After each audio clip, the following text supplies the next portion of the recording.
welcome to week 7. So let's look and see where we're at. We really are on the countdown. We will actually turn on homework grades on after tonight. So the grade that you see, remember, go back to the PowerPoint for the KGA. You must have that 78% without rounding for that KGA first. That's the first piece of it. And then in addition to that, you also must have at least a 78% with your homework grades. So your grades will fluctuate, but remember, you must meet that first requirement, which is the KGA at that 78% without rounding. So we'll leave homework grades on for a week or so, and then we'll turn them back off. But right now, they're not on just yet, but they will be after tonight. So, but just keep in mind that the grade will go up, usually it will fluctuate. It may go one way or the other, but just remember those rules in order to meet the requirement for the class. So we are over halfway. We pull up our modules here. And as always, these sessions are recorded and they are viewed by the attendance administrator. So ensure that your camera is on. In the event that you're having connectivity issues or any other issues, please send a message in the chat to myself. Don't send the message out to everyone, but send it to me. All right. Trying to share here. So for those of you that might have more than one class, go ahead and be making sure that you're penciling in and readjusting things because the time really does, it's the same amount of time, but it does seem to go by, pretty quickly because we wind down here. Usually, if you're taking more than one class, for some reason, that exam one and that last exam, usually it might not fall like that for you, but usually they fall like on the same week, some even the same day. So by now, in most of your classes, you should have taken at least 2 exams. So we only have that one exam left. And for this class, it is in week 9. And then in week 10, we actually officially finish all of our content next week. So here we are in week 7. We have content this week and next week. And then we will have exam 3 in week 9. Week 10, you do your group presentations. And then week 11, again, if you're taking more than one class, be making note of and reaching out. Usually by week 9, campuses, and it is campus specific. Depends on the campus availability and all that they have going on as to when your HESIs are scheduled. Make note that your HESIs might not be scheduled at the same day and time as that you have taken your classes for the entire term. So just put a note in it. It might not be, just so it won't be any surprises. But the campus deans usually start reaching out not week 9, no later than the end of week 9, so that you can start making arrangements and knowing where to be and what to do for that. All HESIs are given in week 11. Again, it might not be on the day that you actually take the class. And then week 12, we meet. So we're over halfway. One exam, and one HESI left, and then a group project. Those are the big things that we have to complete. Of course, you still have your quizzes and your lesson activities. You still have that. All right, so let's get moving today. Let's look at, I actually sent an activity to your Canvas mail.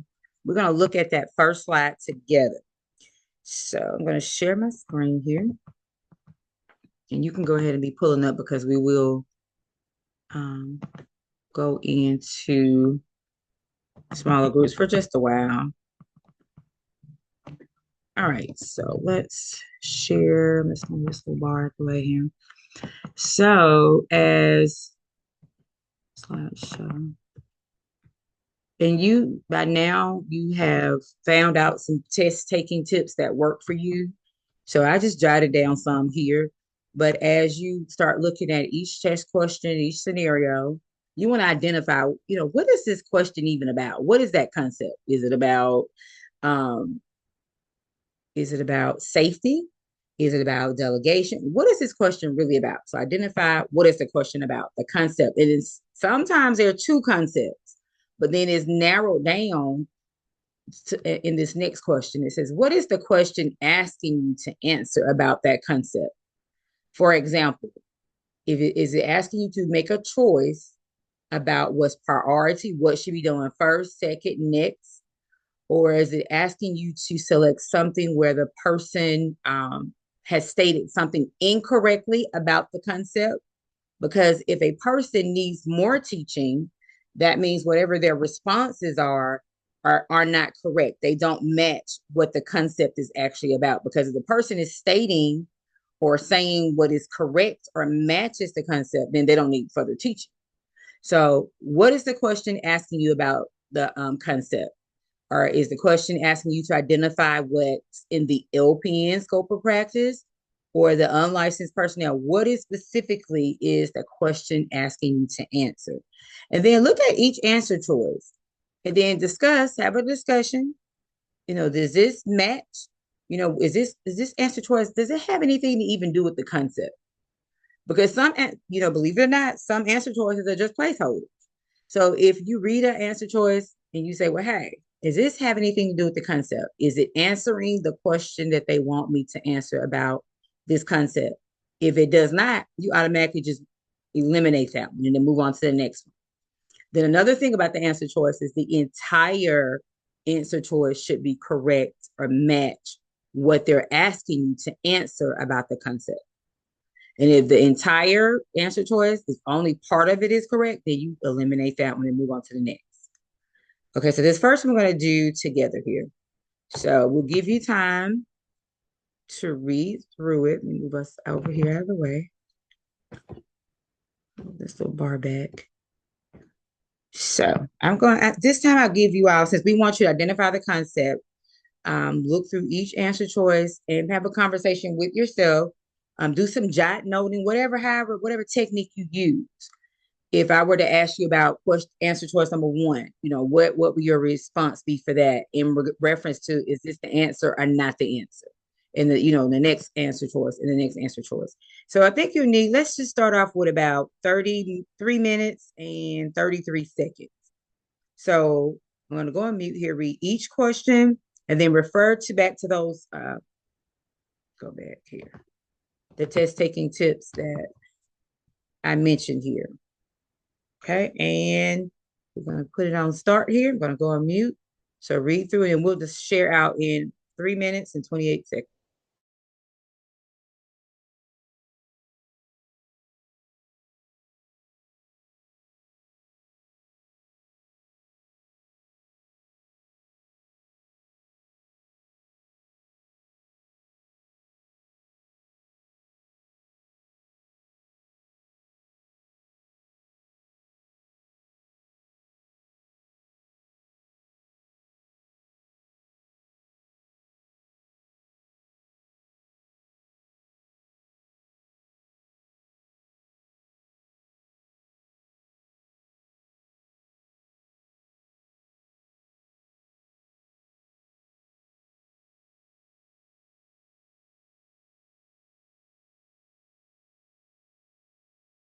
We have 2 minutes, 30 seconds left. Once you decide on your answer in the chat, respond with the number 1, 2, 3, or 4 and your why. If you are teaching us or telling us or discussing why you chose that answer, place that in the chat too. So put the number 1, 2, 3, or 4 as your correct answer, and then tell us why and send it out to everyone. You still have 2 minutes left, 2 minutes, 7 seconds.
Okay, 55 seconds left. Make sure you select the answer 1, 2, 3, or 4, and then tell us your why. Explaining to us why you selected that answer choice and send it out to everyone. We're going to share out here in a moment.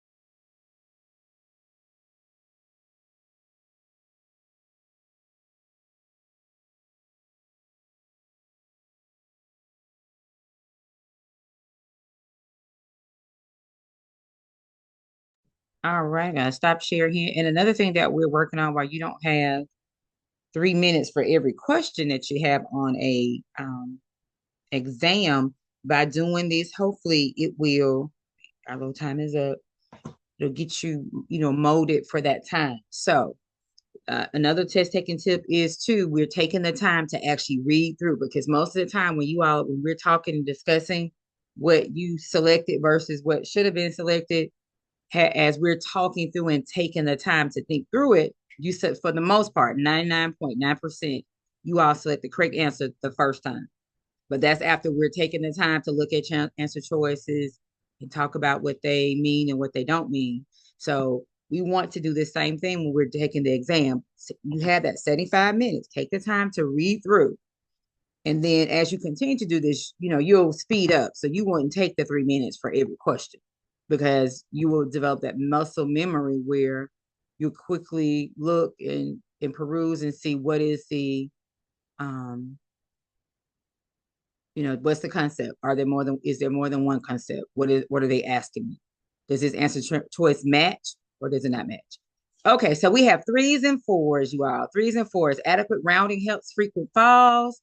So this due to the number of falls. First, it says identify the cause to then formulate a plan to avoid the falls. Just have someone constantly laying eyes on them. So we narrowed it down to 3 and 4. So let's look back at 3 and 4. Okay, because you need to assess why the resident keeps falling and the cause. Find out why they're falling.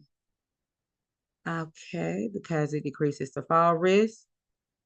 By checking on the patient more will help to why the patient is getting up. Okay, so let's look back at this question. Okay, so good. You automatically threw some placeholders out. So the main concept in this scenario is, looks like everyone is saying this person is falling. Okay, then the question that we're answering is, which of these things should be done first? Okay, which of these things should be done first? And a lot of times when it asks you that, there's more than one answer choice that you possibly could do, but it's asking you which one of these should be done first. Okay. So number 3 said ensure that the assistive personnel is assigned to check on the resident once an hour around the clock. And number 4 said check records to discuss behaviors or descriptions of the events associated with the fall. So most of you all, you might not be accustomed to, but you might be aware if they do this reporting. It's not like a police report or anything, but they call it some type of report, where they gather all the details associated with falls, any type of injury. And on that report, they gather information as far as, are the lights on, were the lights off, were the blinds open, did the person have on shoes? Did they have on regular socks or gripper socks? Was the person fully dressed? Were they, did they have their assistive device in reach? And so from that, collecting all of that information from that report, it should help you to be able to identify what's going on with these falls. It could not have anything. They may not be related, but they might be related. Person may have fallen. In addition to that report, you get vital signs if the person is a known diabetic. Sometimes I've even seen reports, if they're not a diabetic, they do like a spot check, especially if it's a fall, and or what's the other one? Even if it's an unattended fall, if the patient or the resident reports that they fail, they gather all of this information to try to identify if there's a pattern, because we need to prevent this person from falling again and identify, is it physical, is it mental, is it something with the in the actual in the room, the facility that they're in. If it's the lighting, they ask you, are the lights on or off? Are the lights, are the lights in need of repair? Is the floor in need of repair? Is, if they're using an assisted device, is it in need of repair? So this report helps you to gather all of these things, because what we need to do is find out if there's a pattern, and if it is, what do we need to do about it? Sometimes it could be the person's shoes are untied. They might need to, if that's the only pair of shoes that they have, staff may need to, on the care plan, check shoelaces, whatever that time frame is. Or if the person has a pair of shoes an option, they might need to wear the shoes that don't need tying. If the shoes have slick bottoms, that grip is gone. And so that report, don't be afraid of that report, because it does help you to look at everything from A to Z. It really does. And so the rationale behind number 4 is the staff will try first to identify patterns associated with the falls. For example, there are known safety issues around shift change. Shift change looks a little bit different after we've got into the shift. At shift change, there are more people. There may even be more noise, background noise, because people are making the rounds at bedside. Papers may be being shuffled. People are gathering their bags. There might not be as much attention being given to whatever's going on, because at that shift change, because one person's going and the other one's leaving. One person's coming on, the other person's leaving. Also, residents may fall in the bathroom or fall while attempting to get to the bathroom.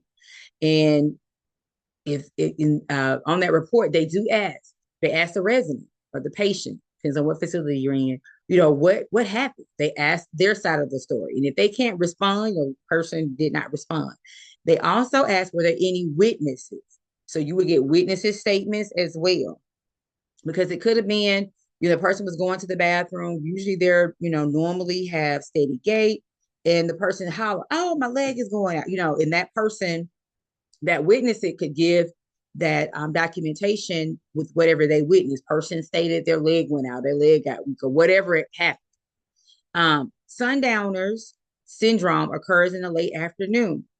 And I'm not sure what shifts you all have done your clinicals on, or what shifts you all work. If you all work in healthcare facilities, if you've noticed this, some people, when that sundown syndrome, later in the afternoon, there tends to be an increase in confusion with some residents. So even the date and the time and the shift is listed on that report. Once these types of patterns are identified, or if there's not a pattern, they could be totally, completely different incidences. Person was at home visiting family, and they reported they had fallen. And then the other fall could have been the person was in the facility, leaving out of the restroom, and they had an incontinent episode, or whatever the scenario is. Once these types of patterns are identified, target interventions can be employed. So we come up with specific interventions based on the information that we gather. Person wears glasses. They didn't have them on. Person's shoes, the grip is almost gone off the bottom of the shoes. Will need a new pair of shoes. Notify family or residents may purchase their own. They may have other shoes to wear. But those interventions become specific, or here it says targeted, based on that information that we've gathered. Restraints are inappropriate and may contribute to injury. Most places don't use restraints. There has to be a bunch of documentation as to interventions that were implemented and deemed unsuccessful before restraints are typically used. But that doesn't say that they might, wouldn't be used, but it's inappropriate if a person's, falling. If, restraints are typically used for other reasons than that. A bedside sitter or frequent around the clock observations would be ideal. So we could do those interventions. So if you selected 2 or 3, we might still do those, but then it goes back to, what is this question asking us? It's narrowing it down to saying what's first. Many family members, they pay for bedside sitters. And then if that care plan, after we looked at the data, the information that we've gathered from the report, and there's a pattern that says, hey, every day at between 2 and 5 or whatever time, there's this person, seems to be up and moving more. Sometimes they're independent, sometimes they need help. And that's what we might need, that frequent check by the staff. And so, but the goes back to the question, it says what should be done first. And so hopefully you all have read each other's responses, and hopefully this little exercise will help you develop that muscle memory. And let's see, no one picked number one. Ask the healthcare provider to, no one picked that one because it until a long-term plan is in place.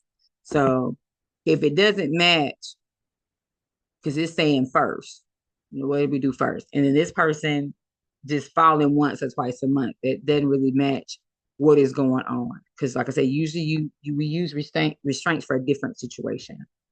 Let's see here, 3 and 4. Okay, pretty good. All right, so what we're gonna do is we have 4 more slides, and we're just gonna take one slide at a time because I think it's important. Like I say, most of the time, it is not that you all don't know the information. It is sifting through that information, putting it all together, making the connection, and the things that don't connect, do not select it. And so we're just going to do a few more slides, and then we will move on into covering the rest of our content. Okay, and so let me stop this one.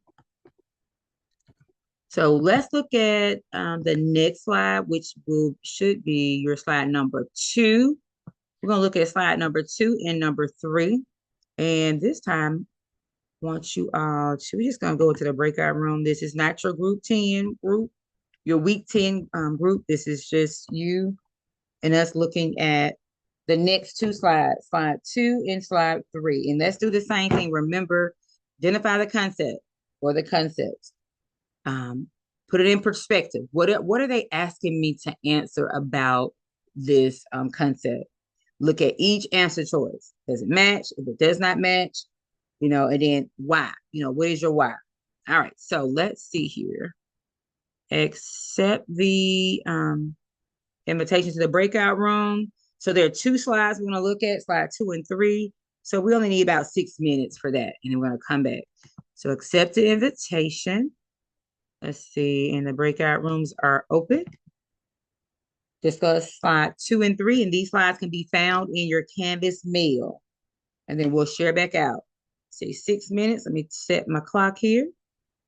And then we'll toggle around and listen to your conversation.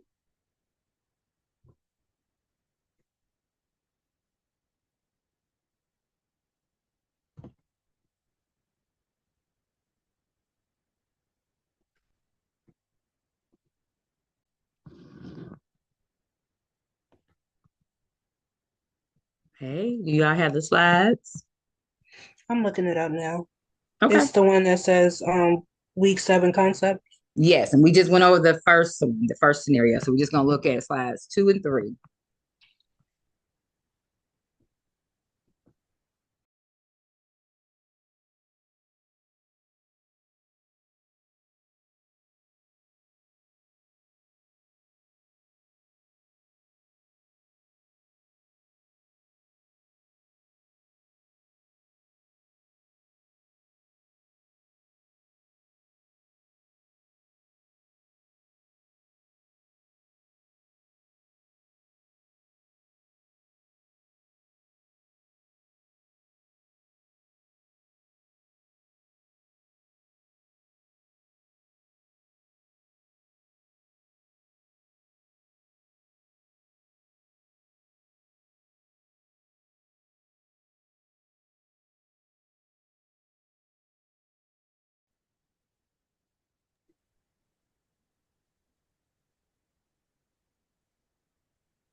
Did you all find the slides? We're looking at slide 2 and 3. Mm-hmm. Okay, yeah.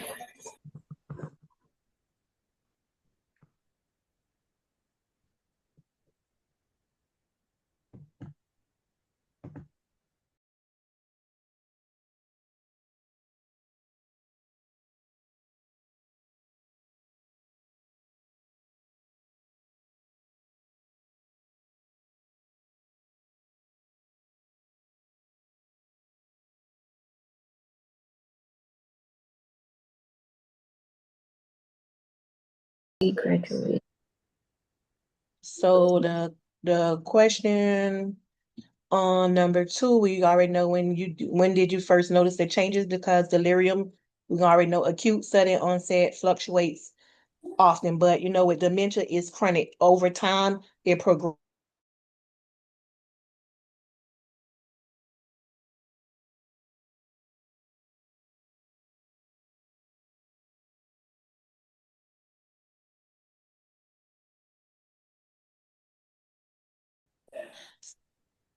So we need to find out what all the things, let's read each thing and then we'll see what the LPN does. And remember, it says select all that apply. Remember what the lady. mean, chronic chronic could mean that they just had that pain for a long time. Okay, yeah. So I'm thinking 2, 3, and 4. I wouldn't say 1 because they were just admitted. So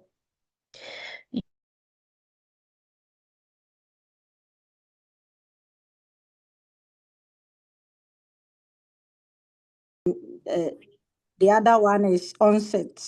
It's like sudden. So I feel like we should know like when exactly did the behavior start for them, because that'll tell Okay. us which one they're actually dealing with. So I'm going Okay. towards number 2, um, just because I think that's the one that makes sense. Yeah.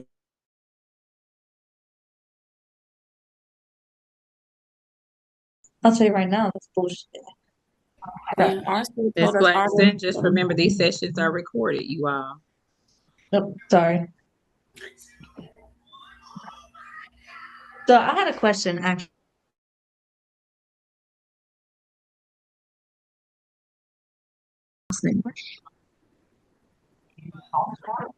She's the first person to pronounce it right. Yes, ma'am. So for question, go back up. Question 3, the newly graduated LPN one. So we know it's not 5, but I'm confused on the others because we've had the others. Well, I've personally had almost every single. Where did you go? There it is. Almost every single one at clinical. So I, yeah, I, yeah. Yeah, we So have what, a couple. so what did you narrow it down to? Which one did you narrow it So down to? we I said 2, 3, and 4. yeah. And then the 1 and 6, we're not really too sure about 1 because they were recently admitted. But Well, I don't think it's 1. I think 2, 3, and 6. Okay, I mean, so not 2, 3, no, and let's 6, look at 2, number 3, and 1. 4. So let's go through the process of elimination. So you said you maybe number 1, but you don't think so because they were newly admitted. Okay. yeah, I think all of them both 5. But that's just because I've had them all at clinical. So But at clinical, you're the student nurse. This is the new nurse. So this is actually Mhm. someone that's on their own license and you're out there, by yourself. And so what would you expect that for that new nurse to receive? What type of patient? Now, at clinical, we try to, get you exposed to different settings, but we're there. So you're not really the new nurse. So this is a new nurse. So let's look at number 5 and why you say no to number 5. You said number 1, the person was recently admitted. For number yeah. 5, I said no just because they have several chronic health problems and a change in their mental status. More so because of what? There's The an several underlying issue problems going on. or The the change mental in status. the mental status change. Yes. See, that's going to be something that's more acute. Then Yeah. look what number 6. Why are you saying maybe not that for number 6? For Probably number because 6, of the manic phase. yeah, I said no because of the manic and bipolar phase. Okay. So they're going through something acutely. So actually 1, 5, and 6 actually match. They're the same answer choices because all Yeah. of those, these people have something acutely like new going on. So we wouldn't select. So you can group things like that as well. Well, is there a difference in answer choice 1 and 5? No, they really are saying the same thing. So we would not select that because we're talking about this new nurse. Okay, good process of elimination. So talk it. That's what I'm saying. For the most part, 99.99% you all know the content and you understand it. But it's just taking the time to read each answer choice. Do a little jot noting. You don't have to literally do jot noting, but think it through just how you all did it. And then you all come through with that correct answer. The only thing is we got to speed it up because with the exam you only have that 75 minutes. But if we do this a couple times, you all will get it. And we'll see the improvement. All right, so our time is about up to come back. Let me bring everybody back.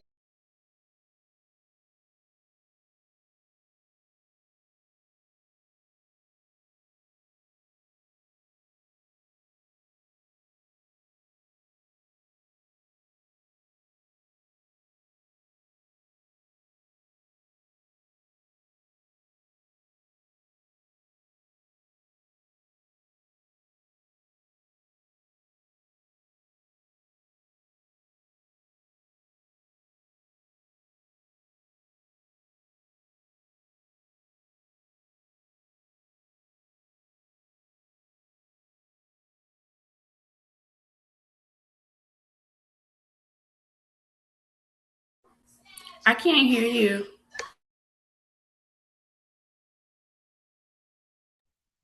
I said everyone should be back. I think we have everyone back. Just a few more coming out of the breakout room. 8 seconds, everyone should be back. And so the only other piece is we're gonna have to just speed it up. For exam day, you had those 50 questions and you have just that 75 minutes. So, but as you continue to do this, as you practice and read over your NCLEX questions, and as we continue this little activity for a couple of more slides, you will actually get in that groove. And you jot noting could be actually on your dry erase board, or you just making jot notes that, in your mind, like, okay, this is not because of this, or this it is because of that. And so you all were doing going through process of elimination, match. I heard you all using words like acute, chronic, in identifying those signs and symptoms when it is acute versus it is chronic. And you all even went back to the basics, identifying what were the definitions of some of these terms that are in these in the scenarios. And yes, that's what you need to do. Curriculum. Sift through and select the correct answer. So let's look at number 2 here. Let's see. Let me share my screen.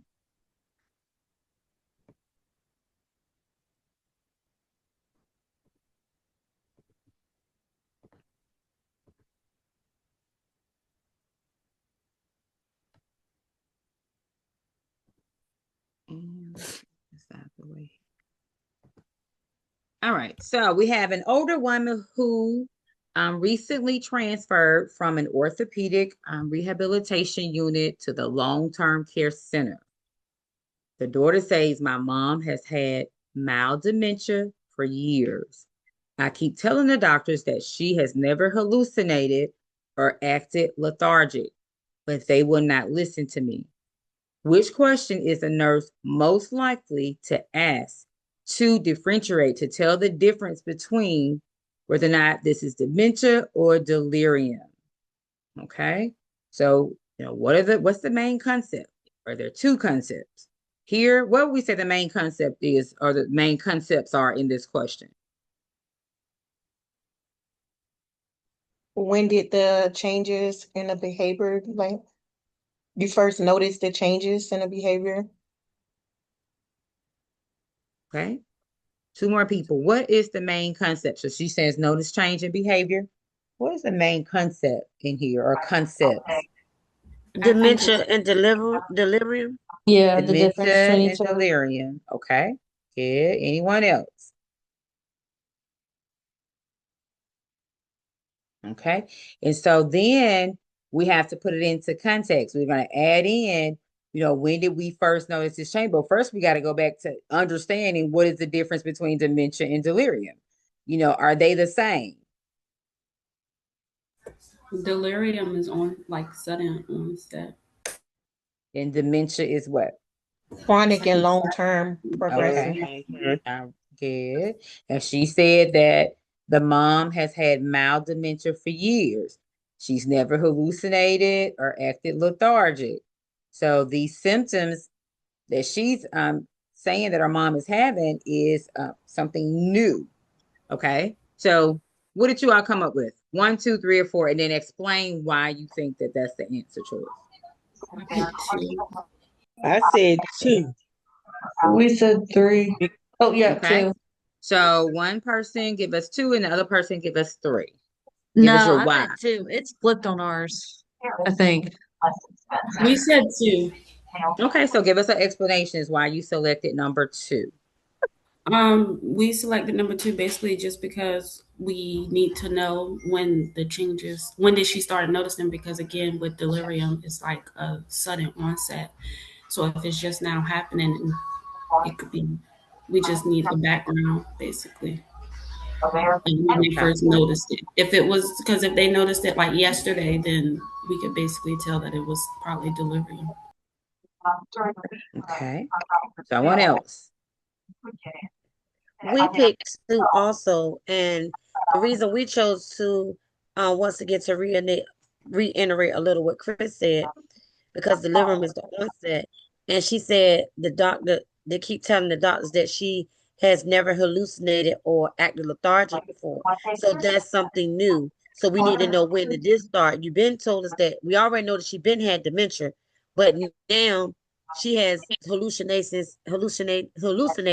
and acting lethargic. So we need to know, when did that start? Because that's something new. Okay. Someone else selected a different answer choice. So give us your why. And this is a safe space. We're just discussing it and thinking it through. Someone else said answer choice. Was it 3 or 4? So we've gotten No, explanations I on number actually 2. said 3, but I meant 2. Okay, you I meant 2. was Oh, reading it wrong. Yeah. Just so okay. you could trace back and find out when they started. So that way you can start the process of finding the underlying cause to her delirium. Okay. Anyone else?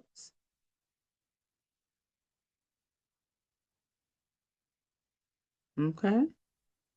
All right. We chose 2 because we know delirium is onset and then dementia is progressive. So we chose option 2 in order to differentiate between delirium and dementia. Okay, thank you all for sharing. Delirium and dementia, you all were spot on. It affects the cognitive function, and many of the signs and symptoms will occur in both disorders. But the most significant, you all said it, the onset of those symptoms. Delirium is rapid, it's new. Dementia develops over time and slow and is progressive. If someone has delirium and they find out what's really going on with the person, they treat it, it was UTI, whatever it is, pneumonia, whatever, that person, goes back to their baseline once that root cause is actually found out and treated. So yes. So again, let's go back to that first slide. Identify the concept or the concept. So we identified was dementia and delirium, and then we had those signs and symptoms that the daughter said that was new. And then, what is this question asking us to answer about those concepts? And then just go through each answer choice. Does it match? Does it not match? Is this a placeholder? Because it absolutely does not have anything to do with what is this question is actually about. Okay, good. All right. So far, so good. Let's go to the other. So what else comes to mind? And this question doesn't allude to that, but she is being transferred from orthopedic to long-term care, and she has these new signs and symptoms. She has a change in mental status. And so if she was on an orthopedic floor, we don't know this, but more than likely she probably has had what? A fall. A fall And what or else? hip, probably hip replacement. So Some type of surgery to the bones. surgery. Exactly. And what do we know that people are higher risk for getting if they've had some type of surgery, any kind of surgery, or they're just sitting still for a while to allow their healing? Stiffness. Immobile, contraction, Contraction. Being contraction. immobile can lead to what? Put it in Blood reference to clots. blood Pneumonia. clots, to that mental Oh, status yeah, change. that's it. Exactly. So your mind may have went there too. Well, wait a minute, she was on orthopedic rehab, so she probably had some type of surgery. So it probably is more than likely delirium because something is going acutely happening to her because she's more than likely been immobile for some time to allow that process that whether it was surgery or to allow whatever the healing process to take place. And now she's up and moving, going to the long-term care center. Okay, good. All right, so now let's look at this one. A newly graduated LPN just completed orientation in a long-term care facility. Which residents would be assigned to this new nurse? Select all that apply. Okay, let me hear from you and your why. Just give us one of your answers and then just explain it to us or talk us through it.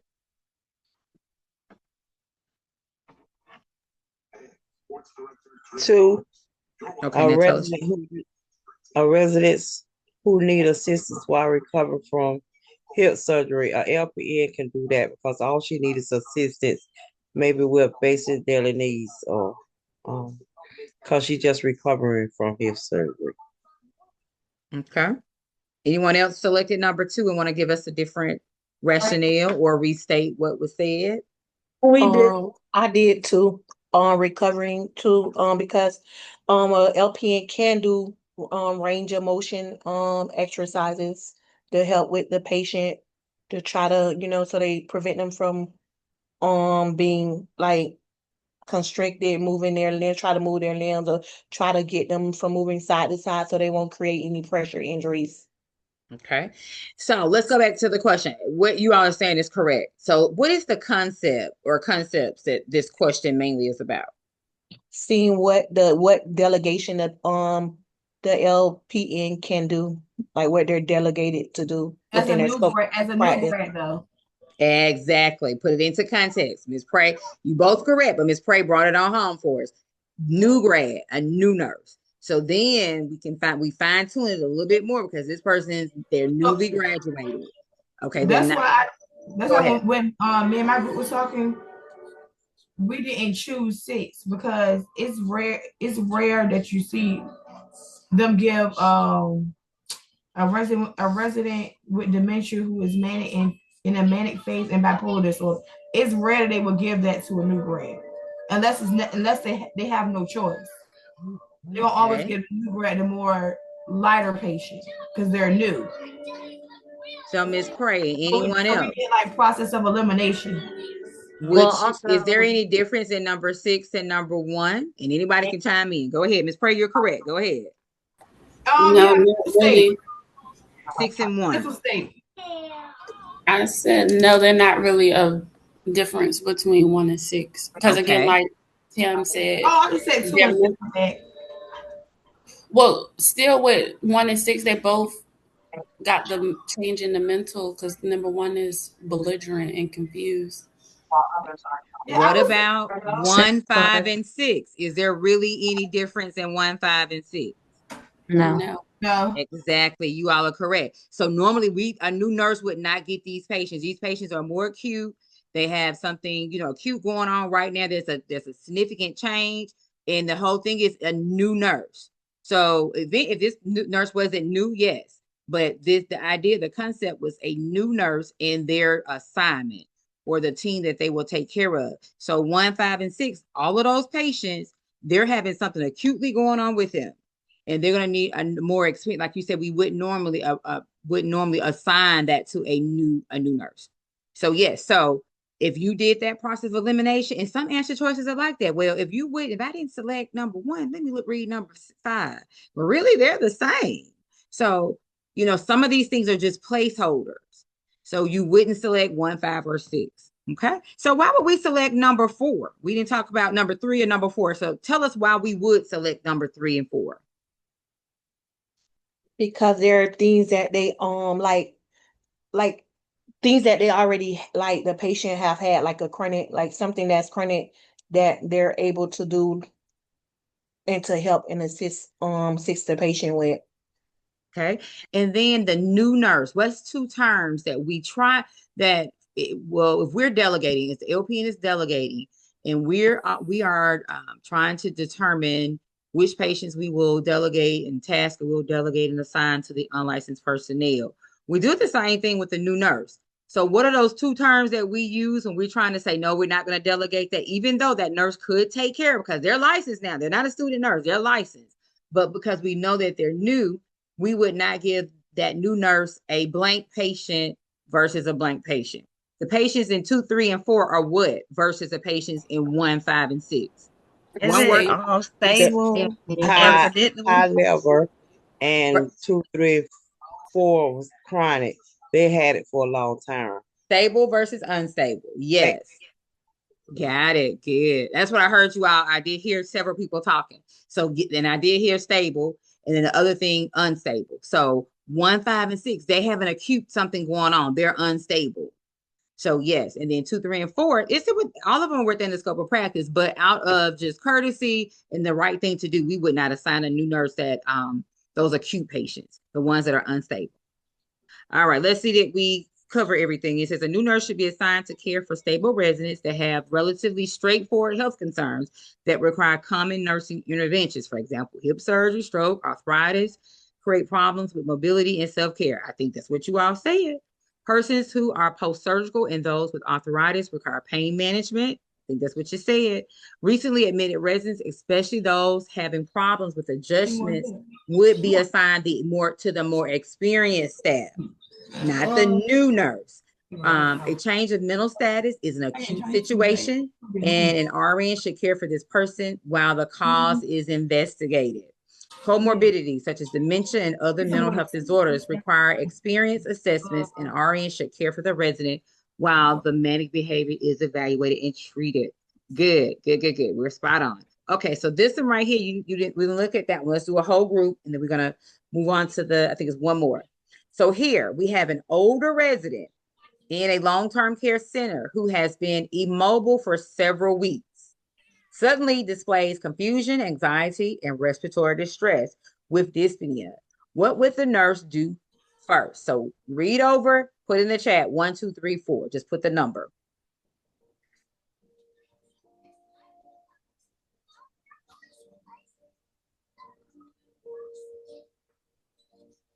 Let's see what our answer choices are mostly. So 1 is check the vital signs, 2, raise the head of the bed, call the healthcare providers, number 3, and 4, reorientate and reassure the resident. So what should the nurse do first? Let's see what we got. Looks like we're down to the 1s and the 2s is what looks like mostly are picking. All right. And so could you someone give us your explanation behind the 1 and the 2 of what you selected? You have to use your ABCs. Check the airway first. Okay. 2 more people. Just share out. What are you thinking? What's your thought process? I chose 1 because I want to check the vital signs, and that will go with ABCs too, because she's confused. She's suddenly displays confusion, anxiety. So I will check the vital signs and make sure everything going well with that one. Okay. All right. I picked 2 to raise the head of the bed because of the patient experiencing difficulty, respiratory distress. That would be the first non-invasive thing to do. And then I would check the vital signs afterwards to see what their saturation is. Okay. So remember, what would the nurse do first? Those type of questions. The answer choice is more than likely, if not all of them, 3 of the 4, we could do them, but it's asking you what should be done first. So you all are correct. We're addressing ABCs, but which one of these interventions addresses the airway first or more readily? It would be the 1 or the 2.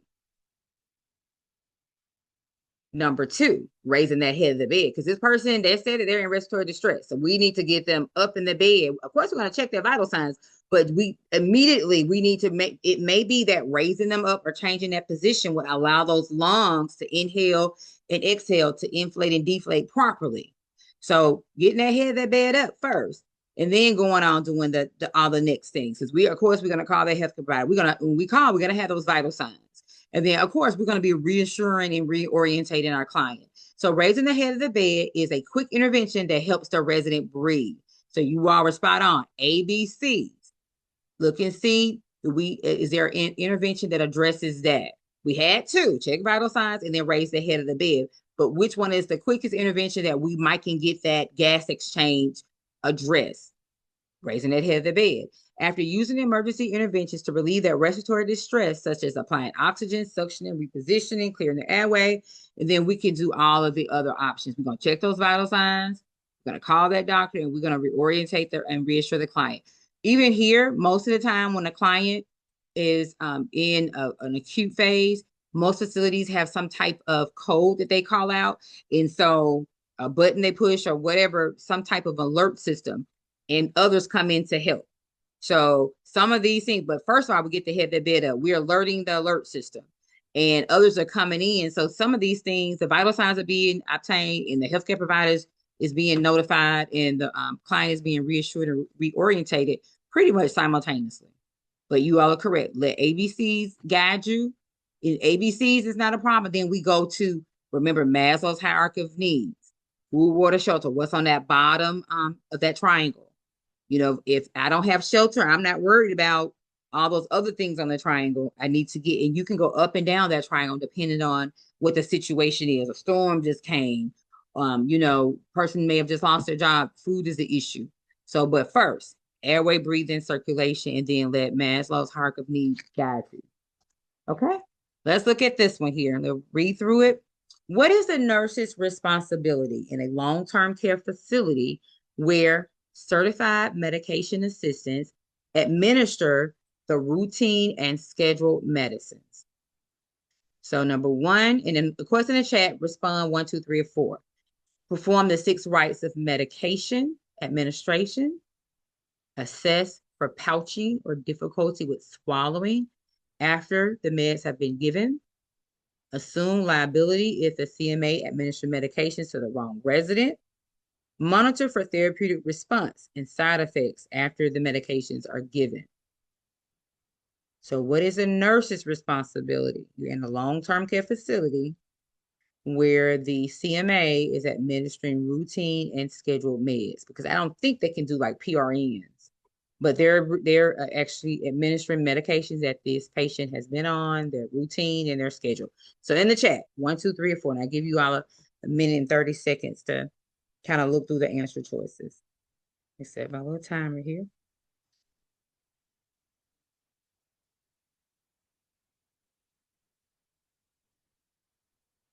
Oh, can't get to my little timer. Okay, here we go.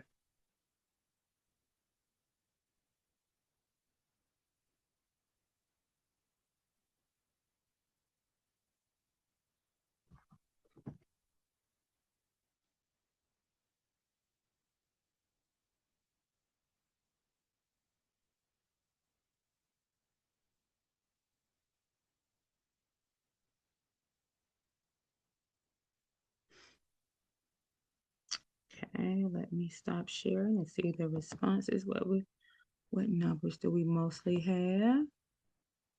4 and looks like 2. 4 and 2.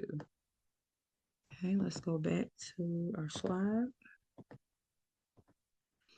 Okay, so what is the nurse's responsibility? They have a CMA on their team and they're administering medication.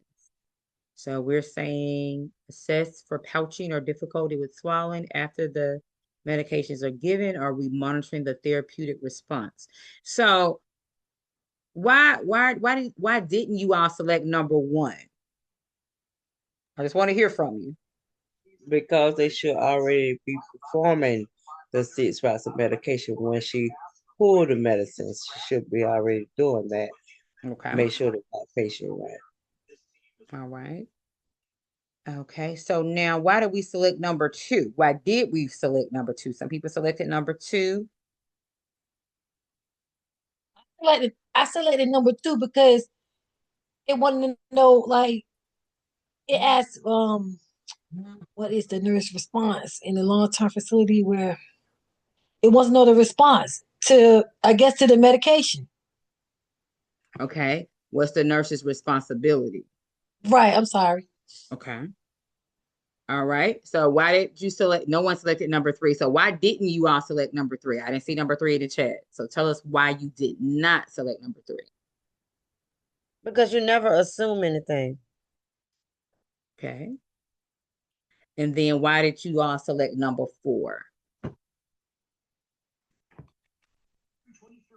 Because you want to monitor the patient after you give the patient a medication, just in case they had a response to a side effect or anything.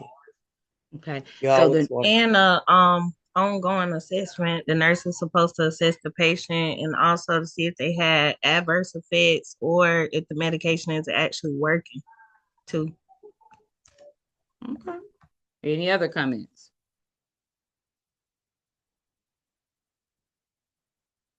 Okay.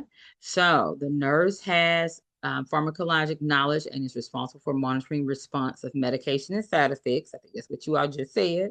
The CMA must perform those rights. They're supposed to be performing those rights before they administer those medications.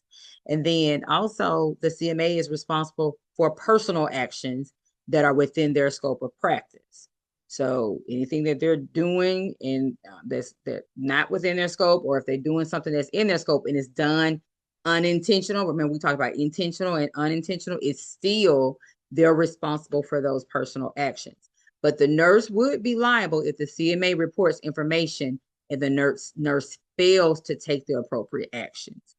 Okay, so you all are correct. Monitoring for those therapeutic responses, whether that's blood pressure, whatever kind of medication is, that's just something that we're doing routinely anyways. And so that's what we will be monitoring for. Okay, that's our last slide. Okay, and that takes us into our first break. We will stop and take a 5-minute break. So return at 6:35. Remember, these recordings still plays. Turn your cameras off. Make sure you're on mute. See you at 6:35.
Okay, so now we're going to go ahead and just cover some more concepts.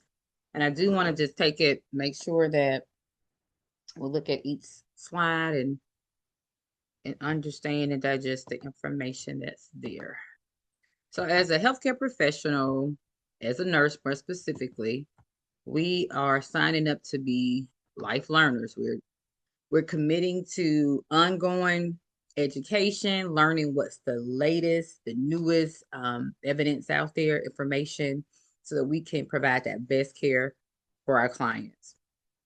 So as a student nurse transitions to the role of the nurse, there will be the need for autonomy with decision making and prioritization. So you're transitioning. You're no longer under that mentor. It's going to be, you with your team.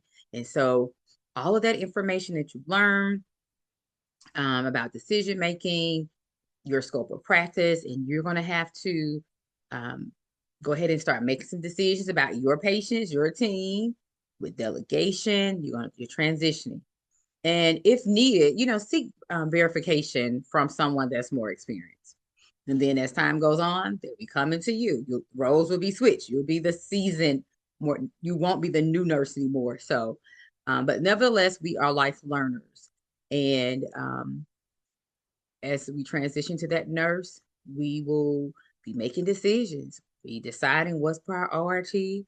We'll be calling the shots, so to speak, for our clients and advocating for them.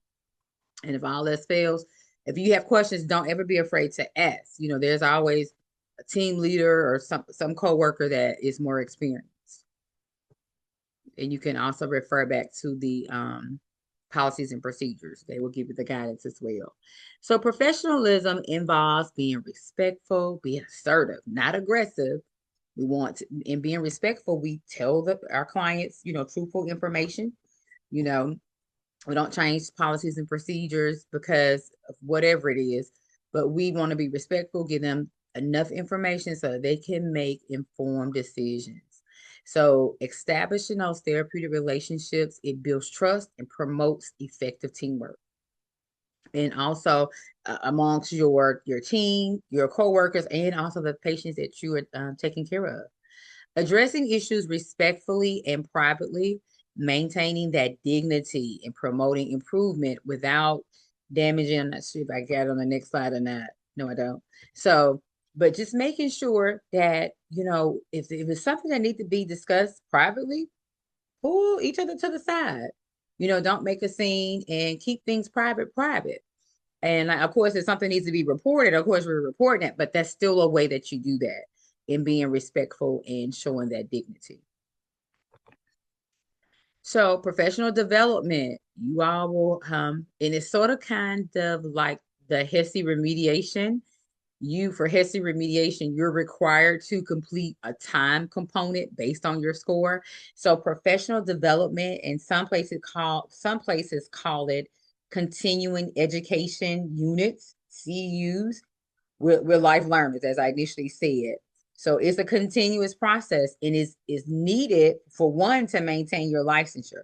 Each state will tell you the number of those professional development or CEUs that you'll need in order to maintain your license, and whatever else, there might be some other requirements there. But that professional development is ongoing. You are a healthcare professional, that's what you're signing up for. We're life learners. It is an intentional process aimed at improving one's own practice, competence, and leadership. So if you think oncology, or if you think women's health, if you think school nursing, that's going to be your niche. You might want to look at certification, either within that facility or nationally or state certification.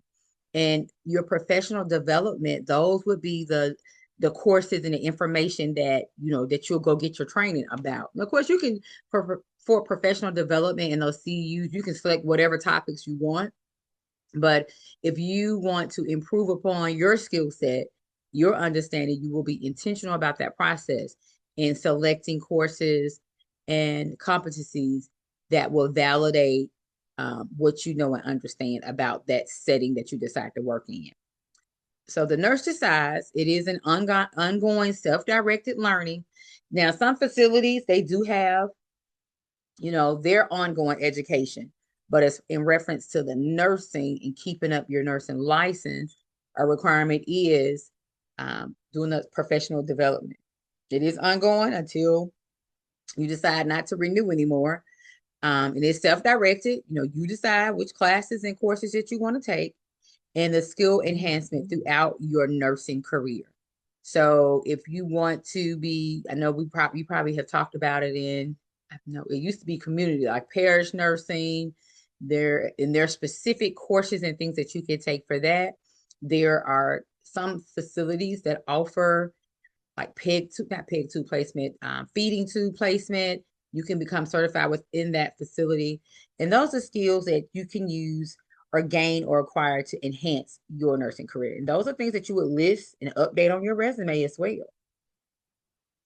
So a personal development plan shows proactive engagement in personal growth. Many facilities have you to list these things, whatever it is, the different topics or tasks that you should hope to improve upon. And so sometimes they checking in at that 6-month mark, or that for sure at that year mark, they let you look back at your personal development plan and see what things have you done to master that objective that you set for yourself. It allows for a specific goal setting. Usually those goals are measurable, and usually those goals are centered around career advancement, whether or not is in that facility, or maybe going back to school, or you starting your for-profit or non-profit organization. Usually those goals and things and that education, that professional development, all kind of connects together in improving and moving you forward in your career. This approach encourages self-reflection and continuous improvement. It demonstrates a long-term commitment to enhancing professional competence. You'll be the guru. We'll call upon you to, for, an oncology webinar. You might be the guest speaker for the school nurses because you have acquired the skill set and the additional knowledge to be that expert in that field. So there are programs for the new nurse or the novice nurse. And usually when you do your onboarding, they will assign you to a mentor or a coach. They call them different things in different settings.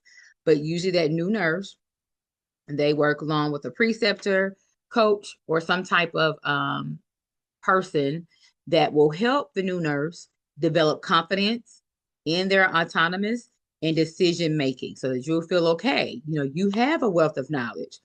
You understand ABCs and looking at, assessing this client, determining whether they're stable or unstable. But you do need that support so that you can build up that level of confidence in your decision making. So as I mentioned just a few minutes ago, regular unit-based in-service training, facilities provide these ongoingly. They have to provide those as part of their requirement to be a facility. So now, in addition to you getting your professional development, your continuous education units, the facility will have unit-based in-services. For example, if you work on med-surg, they may have specific in-service training information that you'll need to know regarding the new equipment that they'll be using on that floor. Whatever the new policy or procedure it is that they're using. These trainings often address current issues, skills relevant to the specific clinical area. You're working in an emergency room, you're working in a long-term care facility, and so forth and so forth. It's specific to that area. Frequent engagement, let me roll back. Now, the policies and procedures should match the scope of practice. Even with this, they're not asking you to do anything that's not in your scope of practice. They should not be. And the scope of practice and the facilities policies and procedures should match. They should complement each other. And so in the event that they're trying to determine was the correct thing done, or if it was not, they look back at the scope of practice. What was documented? What was the facility's policies and procedures? And if all those things line up, then there is, a bad outcome, but no, the nurse did not do anything wrong. Frequent engagement in learning activities reinforces knowledge and skills. Unit-based trainings allow for immediate application of that new knowledge to practice. You see it all the time with new equipment, that's specific to that floor. They may have gotten some new monitors or new blood pressure cuffs or something like that. And it's specifically because they are using them on that floor. So let's transition here. We're talking about official healthcare agencies. So how do they function? They're supported by tax money. The primary service is disease prevention and health promotion. If we can prevent a disease process from happening, and then if we can teach someone how to be able to manage a disease process, this is what we want. But disease prevention and health promotion is that primary service. We provide those direct services in healthcare. We're accountable to the taxpayers and the government because that's where we're getting the funds from to be able to do the things that we do. Mandated and non-mandated programs. That's on the local. You see your health departments, they have these programs. They have everything. Oh, from A to Z.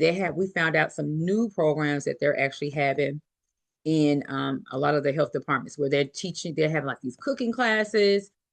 They're adding, like, for example, if someone has hypertension, they're adding that cooking piece to that match and show someone what food items, which, how to take for example, a recipe for, I don't know, lasagna and make it friendly for someone that has diabetes or friendly for someone that has hypertension.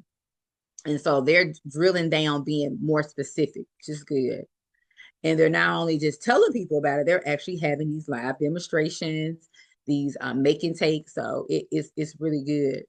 So the local health department, they're funded by that local tax money, can be subsidized from state and federal governments also. They can get funds from there also. They carry out state laws. These are mandated. They carry out health promotion. Those are not mandated. Respond in collaboration with other government agencies to community health needs if there are outbreaks. So if we are that school nurse and over, I want to say it's less than 50%, but if a certain number, student number and the students that are sick, if a certain number of the students are sick in a day or within a certain time frame, we have to report it. And then because at some point it's considered an outbreak. And it happened. Besides the COVID incidents, if someone has a school setting has a high number of people that are complaining of fever, diarrhea, then that's reported because that school may have to be shut down, so to speak, for that time frame. They'll come in and make recommendations. They may have to do extra cleaning. They may have to just do, online learning or an alternate learning setting. But nevertheless, we collaborate with those government agencies because they provide us that guidance and they assist us in identifying those next steps. And those monies come from the state and federal governments and those communities. So states is funded by state money, may receive money from the federal government as well. Federal, United States Department of Health and Human Services, federal funded by federal taxes, and president appoints the head of this agency. So official government agencies, they focus on disease prevention and wellness and are appropriate for the PNs interested in community-based services. So we're just not talking about home health here. We're talking about, I know during the summer, there was this program where they were advocating for, if it wasn't contraindicated, for people to make sure they had enough fluids. I forget the name of the title of it, but the whole thing was trying to get people to provide education. If they would pop up at different events, and they would provide water bottles, reusable bottles, and things like that. And so that's what it means by those community-based services. But focus on disease prevention and wellness. So we have some other regulatory agencies here. We have Medicaid and Medicare, OSHA.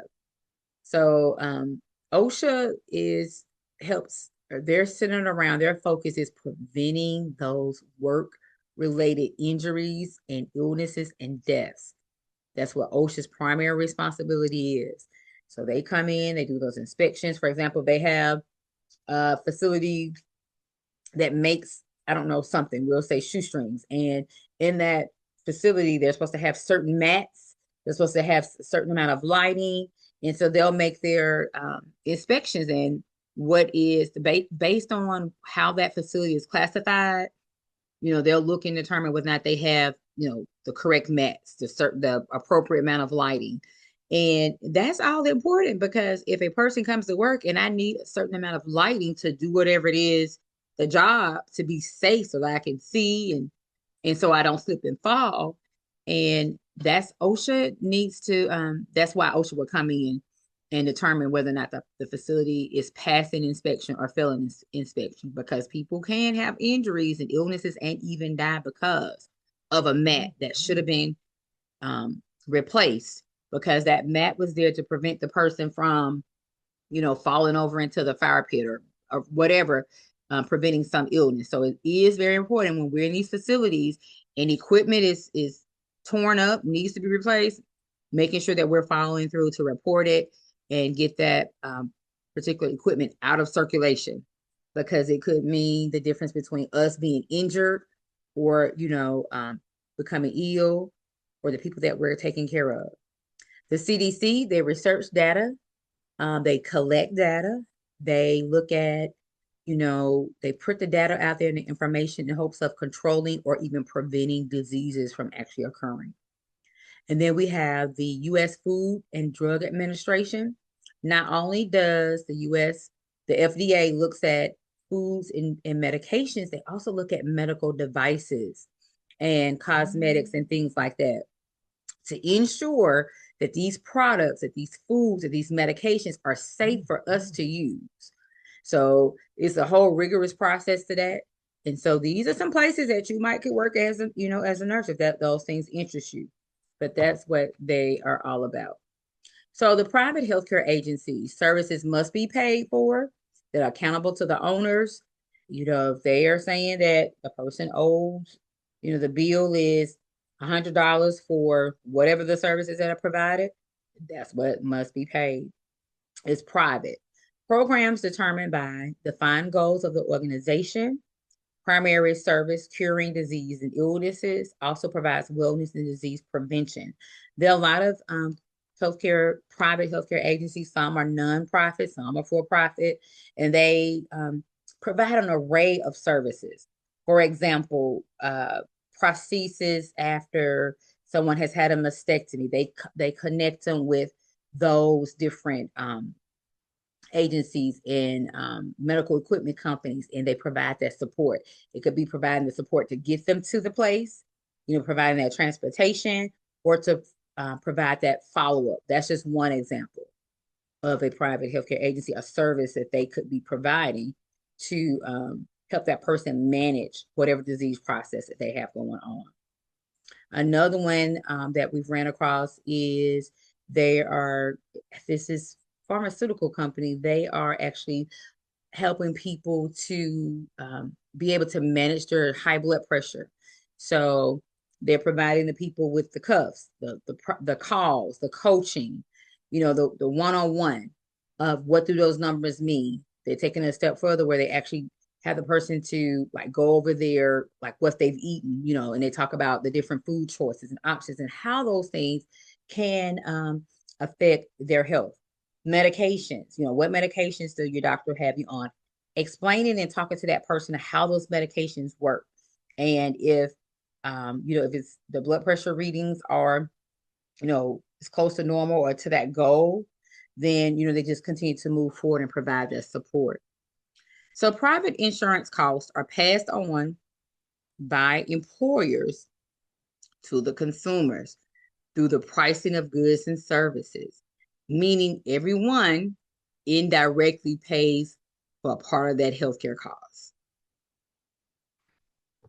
Okay, most private plans require members to pay deductibles, co-pays, or either co-insurance. There are out-of-pocket costs. I don't know of any where there's not any out-of-pocket costs, but there actually are out-of-pocket costs whether or not it's be by way of paying a deductible or copay or that co-insurance. So home health, they're usually directed by the registered nurse. Services are provided by the LPN under the supervision of the registered nurse. And these services are provided in the client's home. And also they can also be provided if in a long-term care facility, if that's deemed that person's home.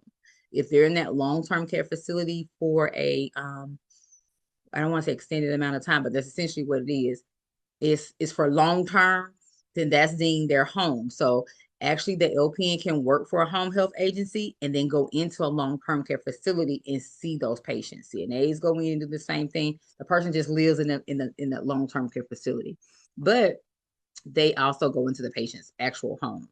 Clients must have a skill that's needed though, because that's what you're going to be need to be doing, and that's going to validate, why that home health care is needed by the nurse, because they have that skill that is needed.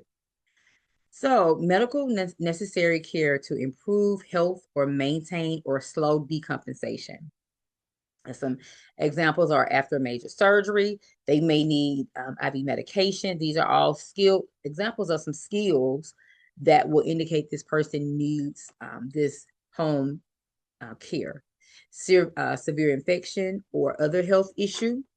If this person has had a stroke and they're needing therapy to learn how to communicate effectively, to walk again, or to just reestablish that gait, and to also maybe eat or feed themselves. And there are other examples, but that's just a few. So hospice and palliative care. Hospice, the goal is to maintain comfort as death approaches. Palliative care, maintain comfort at any stage in that disease process. So for hospice care, that client is, I'm going to stop and see if there are any questions. That client has been noted to be within 6 months of death, while no one knows when someone's going to pass away, but they do, that's written.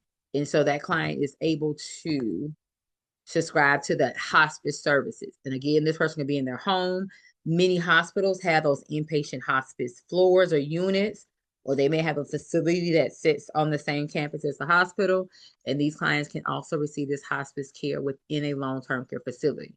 And so usually what hospice does is they bring in all of their equipment, from the bed. Even though they're in a long-term care facility, hospice will bring in their beds unless the facility has signed off on them not providing certain supplies. But if they subscribe to hospice, hospice provides that care for them, even if they're in that long-term care facility. So palliative care may start at any stage. The client does not need to be terminal, and life-saving measures can be chosen under palliative care.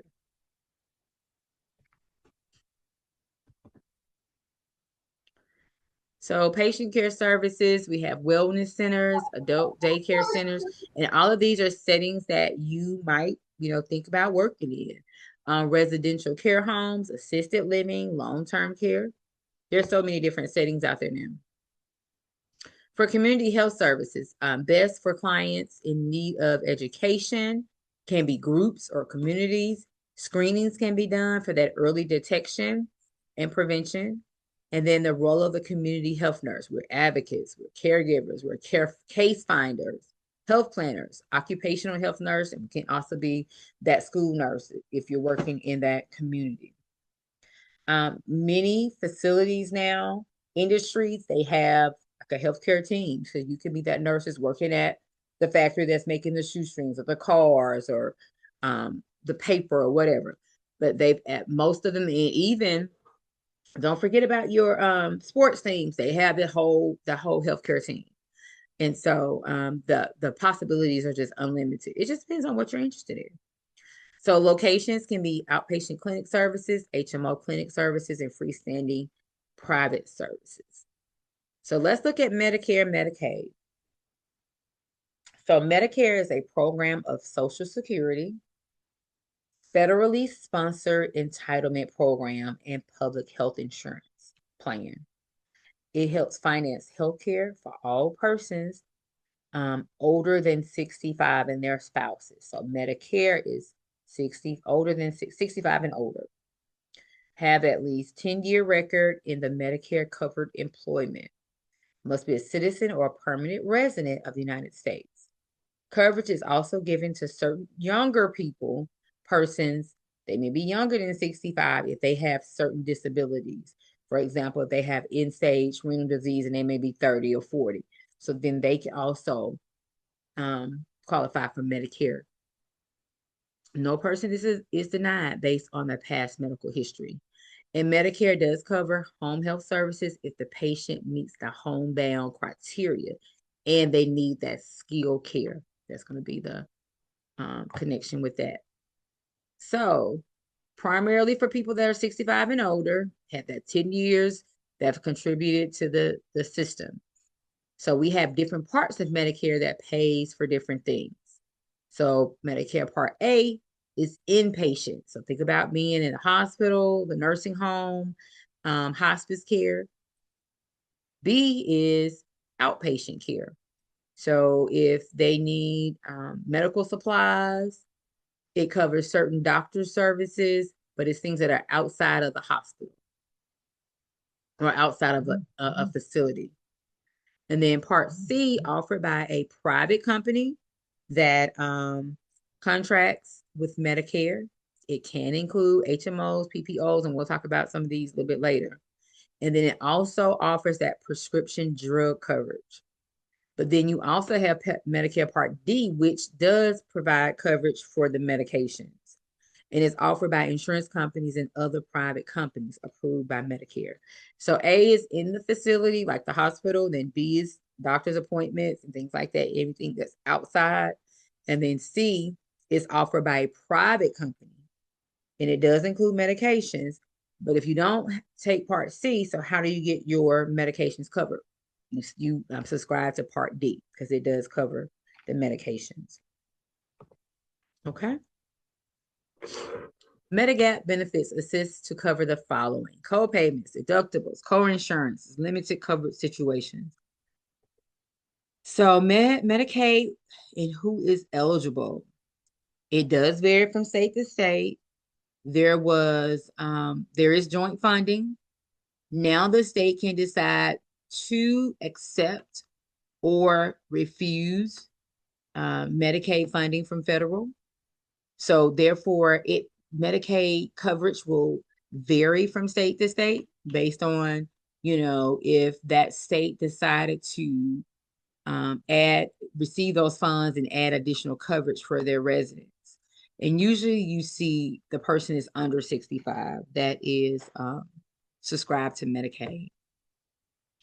So the ACA initially intended to mandate, the Affordable Care Act initially intended to mandate Medicare expansion nationwide. And so those funds would be available for every state. But however, in 2012, the court decided, says, no, each state can decide if they want those additional funds or not. So if they decide not to take those additional funds to help with projects and programs and fees and things of their community, then it's on the state to come up with those funds, or it just falls back to the person. Then it's on them to pay for it if they did not expand Medicaid. So again, this is why Medicaid coverage will vary from state to state, because the state does not have to accept those funds. And so if those funds are not accepted, at a minimum, it falls on that individual person to pay for whatever services that they're getting, because it will not be paid for under the Medicaid. So Medicare is a federal program primarily for people over 65 and certain disabled individuals that offers a hospital, medical, and optional prescription drug coverage. Medicaid is a joint federal and state program providing healthcare coverage for low-income individuals, including families and children, and covering some long-term care services. Medicare does not cover long-term custodial care, which Medicaid may cover depending on that eligibility. Medicaid is income-based. Medicare is primarily age-based or disability-based. So Medicaid looks at your income and you're younger than 65, and then Medicare that looks at that age and then the disability. So Medicaid, each state administers its own Medicaid program, which you just said that with minimum federal income guidelines. So which leads to variations in some states. This state may have this program available, and next state might not, because they might not have received those funds. And in their own budget, in that state budget, it's just not a line item. So that program or those services would not be provided to their citizens. So we have CHIP. It's a program that falls under Medicaid, and it's for children. It's either free or very low cost insurance for kids, children up to 19. So it specifically targets children and families with incomes that are too high for Medicaid, but too low for private coverage. So it CHIP stands in the gap so that these children are covered. Because if you make $1 over that amount, then you don't qualify for certain services. And so, but then on the other hand, it's like, well, I only make $1 over, so I really still can't afford or put in the budget this. So CHIP stands in the gap. It emphasizes, of course, preventative care, such as those well child visits, immunizations, and to promote long-term health and reduce future health care costs. Because the idea is if we can catch things early, then, hopefully that disease process can be prevented. But if it's there, at least we can equip the person to be able to manage that disease process effectively. So the National Quality Forum, a not-for-profit membership-based organization that's focused on meaningful quality measurements. So in certain facilities, you'll hear about that National Quality Forum. It has a central repository for healthcare measures that are considered scientifically sound and have been standardized. So they'll come in and look at everything, and they're doing checking off things. So this is met or this is not being done. But it's a non-for-profit organization that looks at the quality. How many rehospitalizations do we have after patients have been newly diagnosed with congestive heart failure? How many, they look at the quality of the care that was provided while that client was there, the education that was provided. Was this client set up at home with all the needed, things? What was everything identified to prevent this client from being readmitted? Now, sometimes we can have everything from A to Z, and that person might still need to be readmitted. But what they do is they come in and look and make sure that those, at a minimum, that those things are actually done. The uninsured characteristics, okay, lack of access to healthcare, because if I don't have insurance or I don't have enough, in order for me to see that doctor, I got to come out of pocket to pay for that visit. And those things cost a lot. And so, not to say that person might not have it in their budget, but it might not just be, where they want to pay $100 or $200 to go back and see the doctor, and versus going to the emergency room and they'll get seen and will not be turned away. Because when you go into a doctor's office, for the most part, if you don't have that insurance, that copay and all those things, you cannot pass go. But in the hospital settings, they don't turn people away. So that's where you will see usually someone that has progressed in a disease process, because they put it off and they put it off from seeking treatment. But usually they'll go to those emergency departments. The Healthcare Reform Affordable Care Act enhanced the access and affordability of healthcare, particularly to citizens in financial need in the United States. So they had this marketplace where you go in and you pick what's best for you. And you were not penalized or punished because you had a pre-existing condition. You could still, subscribe to some type of insurance. Healthcare MCOs, managed care. Healthcare providers and insurance companies share that financial responsibility for healthcare. Patients pay that monthly premium for healthcare insurance and are able to choose from several different plans under that managed system. And hence we have the PPOs and the HMOs, preferred provider organizations, or that health maintenance organization. So patients receive health care from a list of providers who participate in the PPOs or the HMOs, and that's who you see. If the provider's not on there, you are welcome to go see them, but more than likely, you're gonna have to pay whatever that fee is out of your pocket. That insurance will not cover because they're not on that list. They don't participate in that network. Price for healthcare goods and services are set beforehand by the insurance company. Price for healthcare goods and services are set beforehand by the insurance company. Providers may suffer losses if their cost for providing care exceeds the payment received. Think about that preventative care. And I'm gonna pause again, just look and make sure. If you have any questions about anything that we're going over, make sure you ask. MCOs aim to improve care by coordinating services and promoting preventative care like checkups and screenings. Let's see, make sure I'm not missing. I see some information in the chat, but okay. Nothing regarding the question.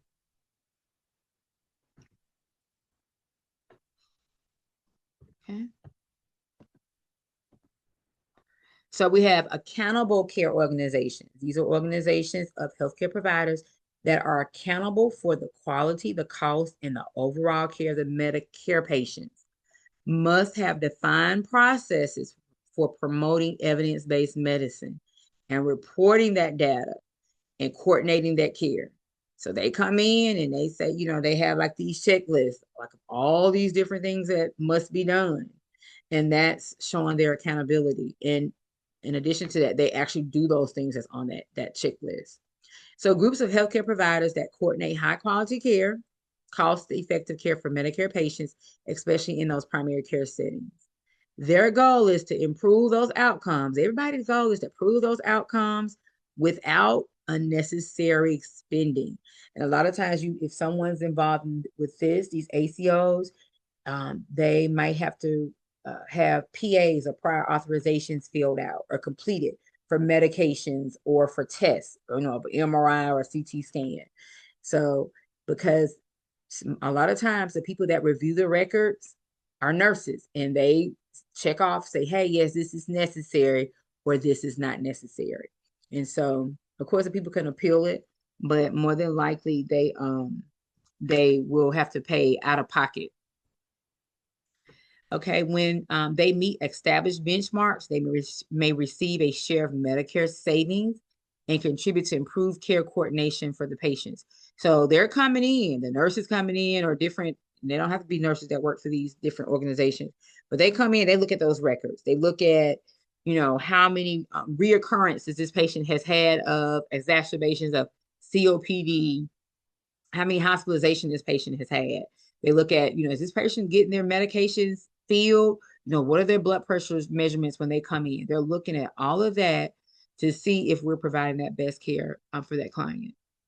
PPOs allow you to see out-of-network providers, but at a higher cost. So if you have a preferred provider organization, they want you to see the people that are in the group, in the organization, but you can see those that are not in the network, but it's going to be higher cost. Meaning more than likely the patient is going to have to pay for all of those services that they receive. Patients and clients should have enough information to make informed decisions about healthcare services based on quality, reputation, and cost. We need to give a patient enough information so they can make an informed decision on whether or not they want to or not participate with the intervention or implementation of whatever the intervention is, whether or not it's surgery or any type of treatment. So QSIN, quality and safety education for nurses. You may be on this team when you're working in a facility. The overall goal is to prepare nursing students with the knowledge, skills, and attitudes necessary to continuously improve the quality and safety of the healthcare system. It seems like all of these organizations have the same goal: improve the quality and safety of healthcare, and they do. It's just that they have just small little changes or ways about about making sure these things happen. So, patient-centered care. We want to recognize the patient or the designee as a source of control and full partner in providing compassionate, coordinated care based on the respect of the patient's preferences, what they value, and what they need. We want to ask the client, what's important to you? What do you know about this disease process? We want to establish those therapeutic relationships early on, and our interventions should be mirrored around or centered around what this patient wants, what they know and understand. Teamwork and collaboration. Function effectively within nursing and interprofessional teams, fostering open communication. If we have this client leaving from the hospital going to long-term care or going home to receive home health services, we need to, as each team on whichever setting, need to be working together to get whatever information that's needed to identify the needs and solutions for the client. We want to make sure everything is evidence-based, using the most current evidence that says, hey, yes, this is what's effective for wound care. This is what's effective for managing diabetes or whatever the situation might be. So quality improvement, use data to monitor outcomes. You might be this nurse where you're going around collecting data. They'll have nurses coming in. It's usually a nurse that does this. They go in, they give like these short surveys. They'll ask the client, hey, did your nurse come in? How many times you seen your nurse this shift? Did you see them wash their hands? Did you see them use hand sanitizer? Did they introduce themselves? Things like that. When you had the procedure done, did they do the timeout? They'll just come back and do a little check off to see if processes are being followed. And usually they have to ask the patient who received the care, how did things go? Safety, we want to minimize the risk of harm to patients and providers through both system effectiveness and individual performance. And then informatics, using that information and technology to communicate, manage knowledge, mitigate error, and support decision making. So again, we are lifelong learners. We have a huge responsibility, and with that, they have all these different processes that help guide us along our way. So shared governance, that shared decision making based on the principles and partnership, the equity, accountability, and the ownership at the point of service. So this, as I mentioned, a patient can be at home and receive home health services, or they can be in a long-term care facility and receive also those home health services. The patients will, the staff will just come in. So who has ownership for that point of service?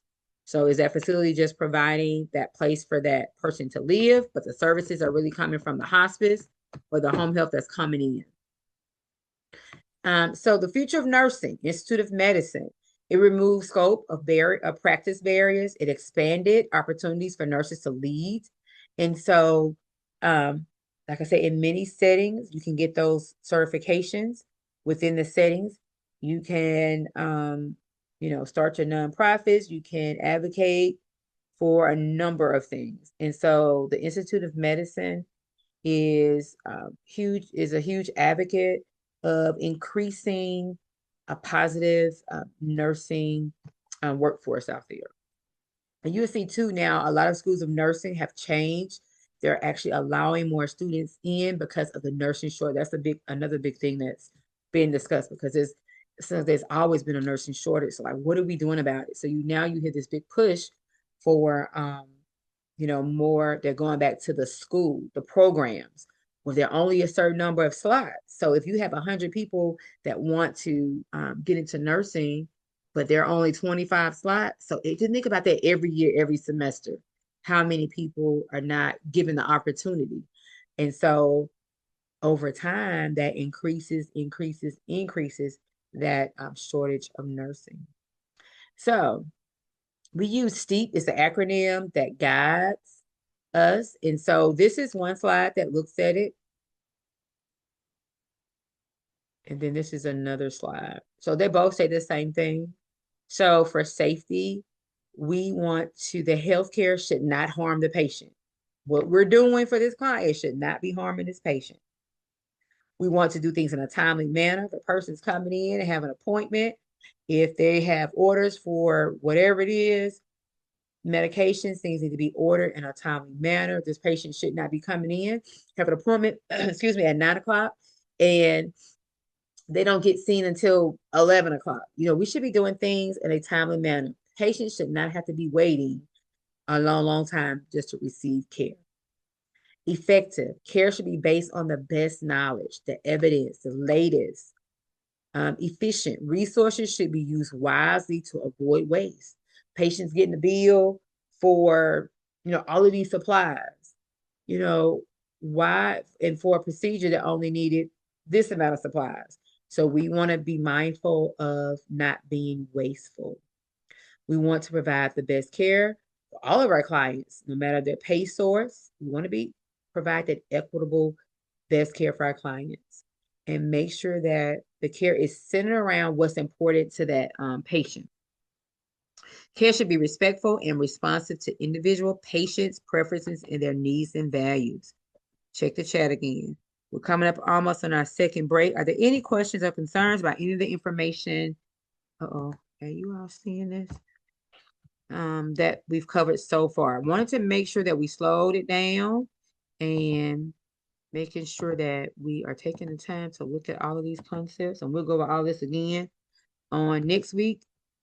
Also, in addition to the new concepts, but Steve is just there to provide that best care for those clients. How best evidence for practice guidelines is determined? There's a question. There's an investigation. They collect the most relevant information. They have experts that look at everything, and you might be an expert one day in whatever the area is. You use that critical thinking skills. Then before using those critical thinking skills, guidelines are determined based on whatever this question that was formulated. Can we do this with that? And you can fill in those blanks with different things. Just think about why we're doing our processes the way that they are when a patient is going to have surgery, post-op surgery, for wound care. Just think about that. Someone came up with a question. They gathered some information. They had a panel of people to look over, deemed experts, and they said, hey, yeah, these are the steps. These are the guidelines. And that's why we do it the way that we do, based on that evidence.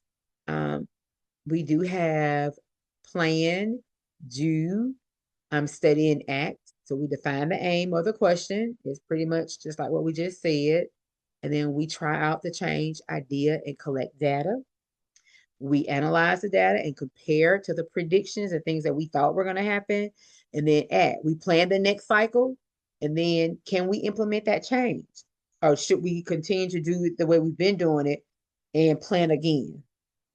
And plan again and plan again. And this leads to us providing the best care with using the least different products and supplies, being timely. This PDSA does help us to fine tune our processes. And then this is just looking at different evidence that we might collect. Quantitative versus qualitative. So qualitative is information that we are getting through a lived experience. It's us having a conversation. It's us having focus groups. It might be getting you to complete a patient to be completing a survey. Quantitative is we're getting some type of quantity. It's a blood pressure measurement. It's a height. It is a ejection fraction from a echocardiogram results. There's some type of value or quantity of the information that we're getting. So for finding solutions to questions, we develop an answerable question. That's that PCOT. A strategy that can be helpful in designing an answerable question is using the PICO or the PCOT. And it's just a way to gather your information. What is the population? What is the intervention? What are we comparing it to? And then what is the outcome? Search the literature using the latest information, evaluate the evidence found, apply the evidence to the situation, and then evaluate the outcome. An example could be managing blood pressure through self-blood pressure management, like the example that I just gave you with the pharmaceutical company providing the blood pressure cuffs, and I'm sure they're looking at, well, they found some evidence that says, hey, if we do this one-on-one with this person, provide the equipment that's needed, provide that support and that continual support. Because usually they're like, okay, well, you need this medication. Go to the pharmacy and pick it up. And you're on your own really until, you go back to the doctor again. So adding those extra steps in, that support along the way, having that one-on-one will help that client best manage their care. And this is just another way of looking at this peacock. Trying to move this little bar out the way here. Define who or what the question is about, the population. What is the intervention? What are we trying to do? What are we supposing that, what are we suggesting that should be done? Is there an alternative? Define the important outcomes, beneficial or harmful, and then the time. Over what period of time will this happen? Is it going to be 3 months? Are we going to be able to coach these people for 3 months, 1 month, 6 months, or whatever that time frame is? So we do have health policies, relates to a health concern or issue and are meant to address public policy goals. Policies result from a public decision-making process that directs the action or inaction of governments. Decisions are made by authorized government institutions such as legislators, courts, or by government authorized entities. For example, the state boards of nursing. So, some examples of health policies: the Patient Self-Determination Act requires healthcare facilities such as hospitals and nursing homes to provide patients with information related to their preferences for the end of life. If they want to create a living will or have that document drawn up, whatever their preference is regarding the end of life. The Emergency Medical Treatment and Labor Act, enacted to prevent the denial of emergency services to patients chiefly because they are uninsured or unable to pay. So that's why if someone is uninsured, more than likely they will go to that hospital because they can't turn them away because of their pay status.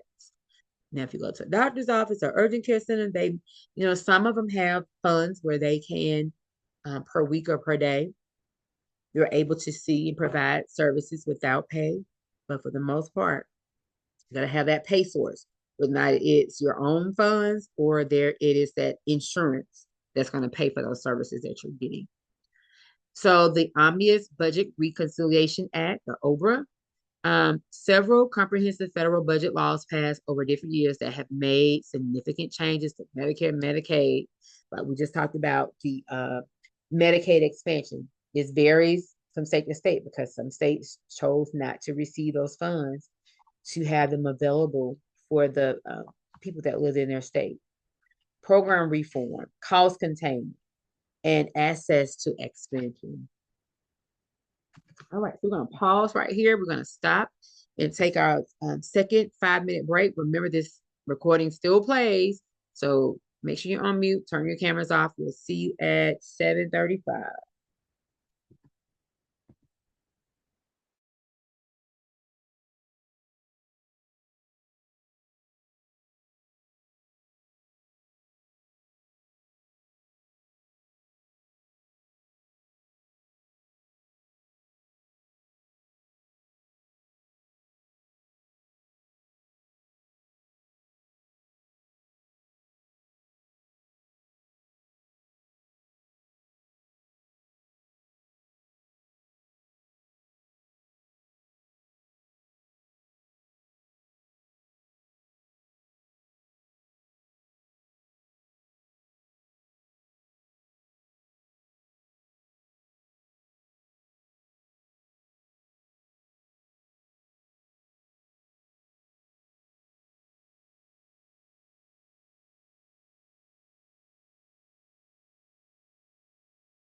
All right, so we're gonna use some of our time to get in our week 10, group 10, week 10 groups, just to check in. Remember, you are checking in regularly.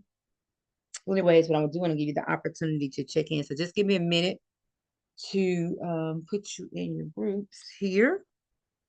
Give me a minute and get my little.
Okay, and so you've been invited to go to the breakout room, and this is your week 10 presentation.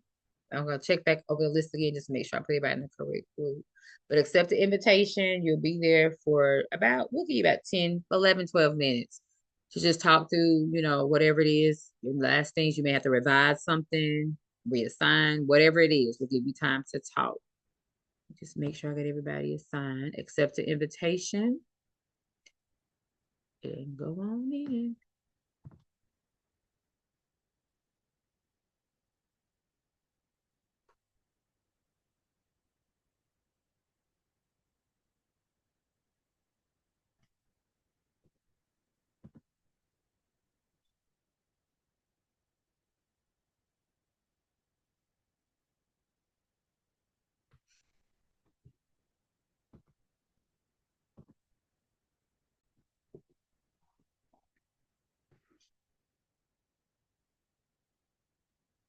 Everyone should be back in about 45 seconds. And we'll finish it on up. And we'll take our other break at the end. So we only have about 13, 14 minutes before we finish on up. Okay, let's see here. It pulled up. Okay. Let me share my screen. Do we have everybody back? Just a few more, about 15 seconds. So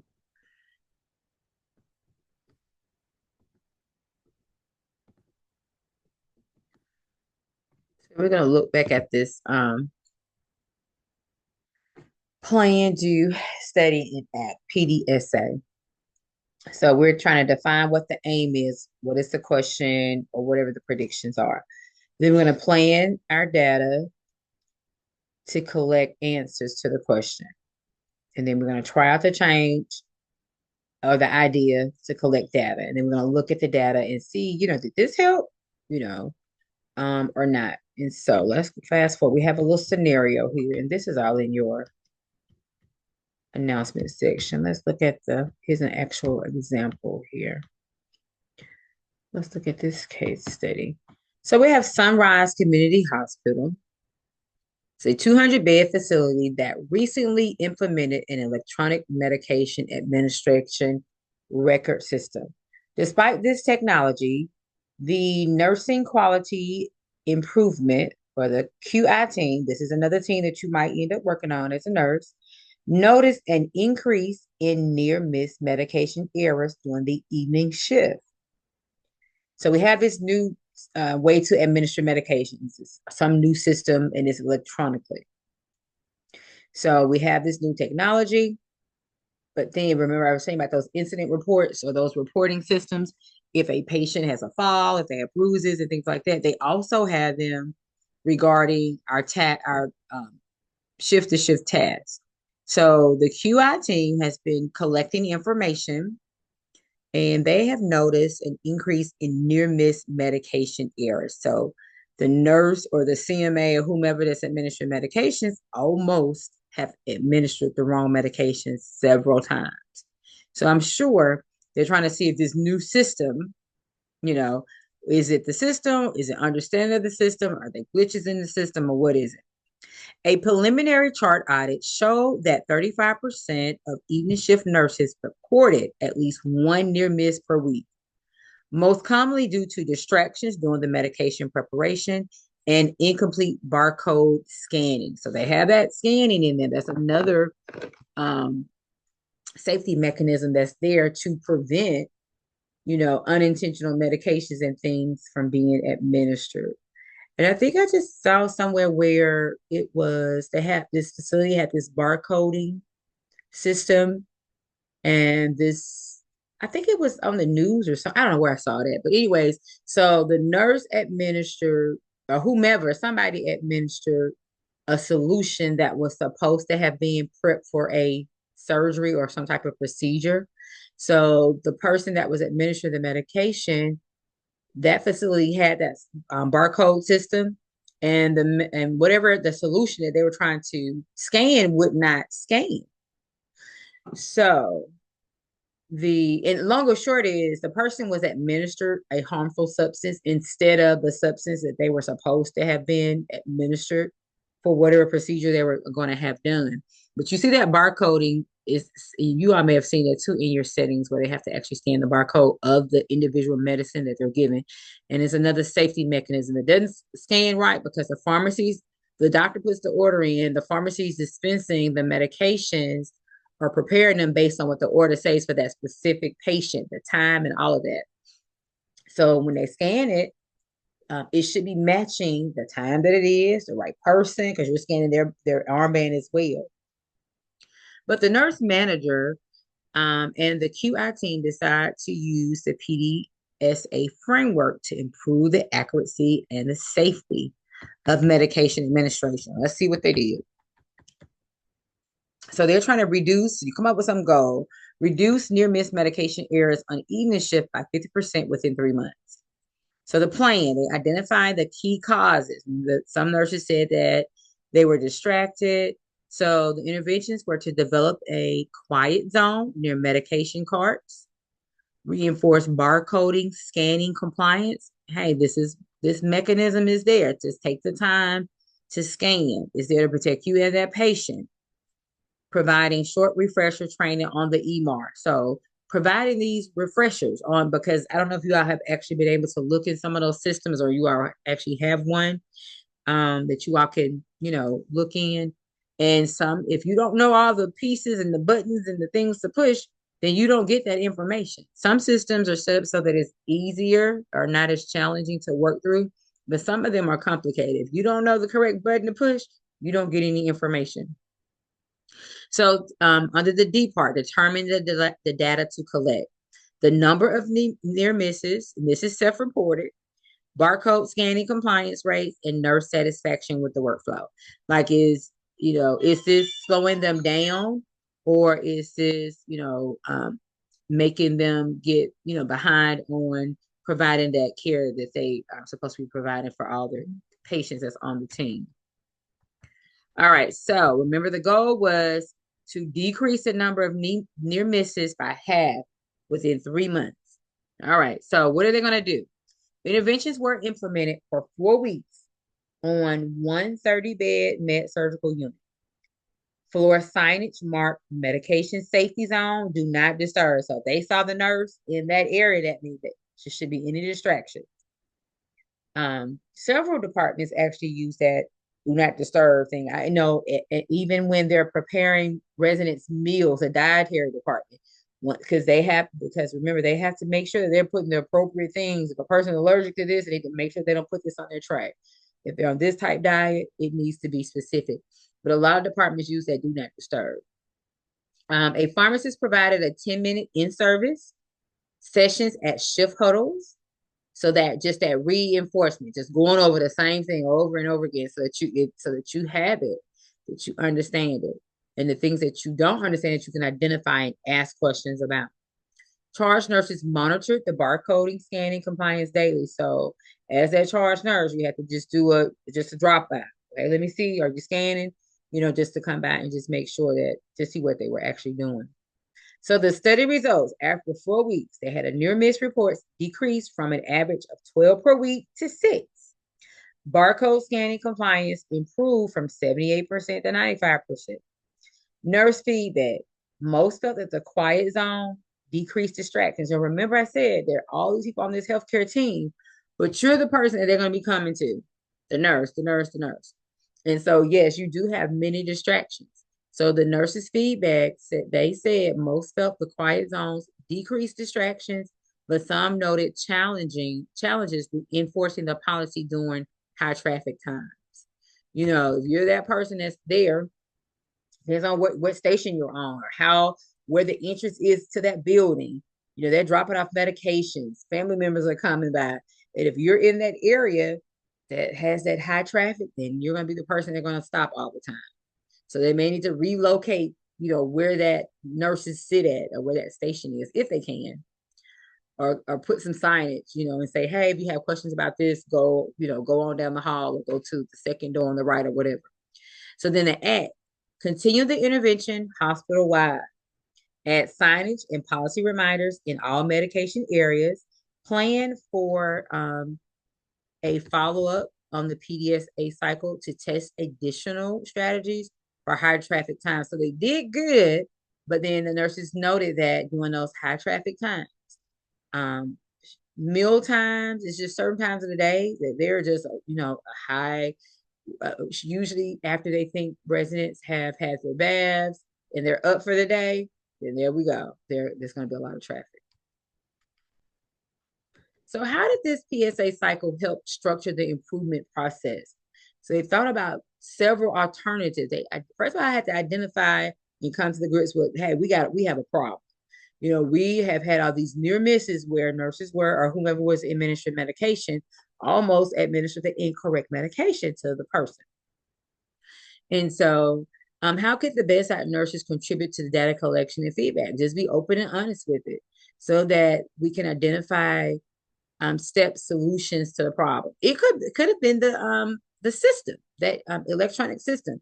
It could have been because I know several of those programs, it just depends on what is selected as the things that you're able to see. It could be that they should have went back to the key and selected more items.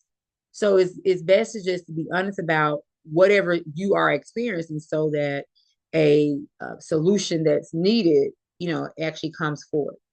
And then what are some possible challenges to sustain the improvement in the medication safety? And so what if pharmacy is running short staff? What if nursing is short staff? What are some workarounds to that?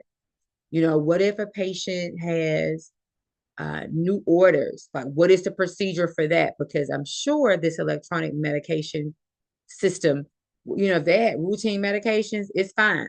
But if they had a new order, what is that the same process? Because remember, if those bins are already pre-filled with what's routinely ordered, and this person has a new medication, what's in the bin is the old medication.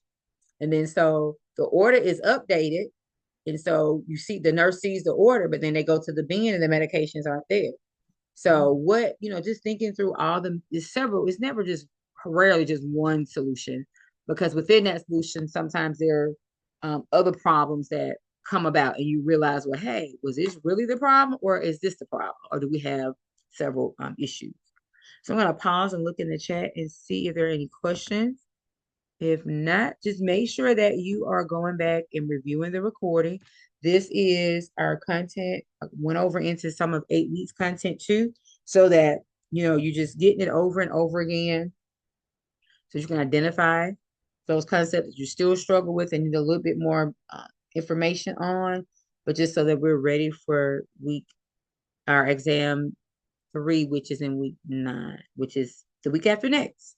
So be sure to review this recording. Take your notes, look at your notes you've taken, send emails or questions if you have a question about a concept.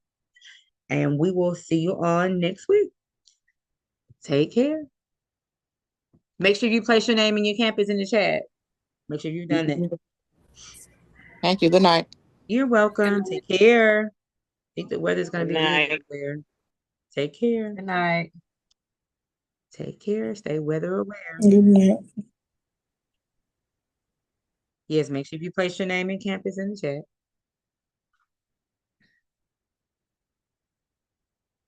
And be thinking about too, and I mentioned this next week too, if you are wanting that exam proctor, make sure you found your proctor and your place and send those emails. I'll mention it again next week so that if that's something that you need or would like, so those procedures are in place.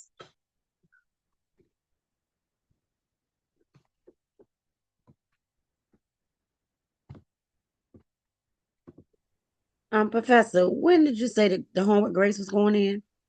I'm going to actually turn them on tonight. I want everybody just to get that last look you put up.